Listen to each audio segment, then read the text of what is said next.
আমরা যতই এক হই না কেন, পলিটিশিয়ানরা আমাদেরকে ডিভাইড করেই ছাড়বে।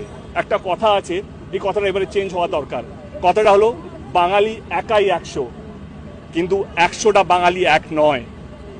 এইবারে এই প্রবাদটা চেঞ্জ করতে হবে। এই 100টা বাঙালি ভারতবর্ষকে একটা নতুন ল এনে দেবে। এই 10 কোটি মানুষ বাংলায় যারা বাস করেন, যে আগুনটা শুরু হয়েছে সেটা জ্বালামুখীর মাধ্যমে এই লটা নিয়ে আসবে যে রেপিস্ট মানেই ক্যাপিটাল পানিশমেন্ট। 100 বছর ধরে যদি এক্সিকিউট হয়ে যায়, এই লটা যদি চলে আসে, 100 বছর ধরে ভারতবর্ষের প্রত্যেকটা মানুষ বাঙালিকে সম্মান করবে। যেই বাঙালি ভারতবর্ষকে স্বাধীনতা নিয়ে এসে দিয়েছিল, আজকে সেই বাঙালি ভারতবর্ষের প্রত্যেকটা মেয়েকে সুরক্ষা দিতে চলেছে এই আন্দোলনের মাধ্যমে।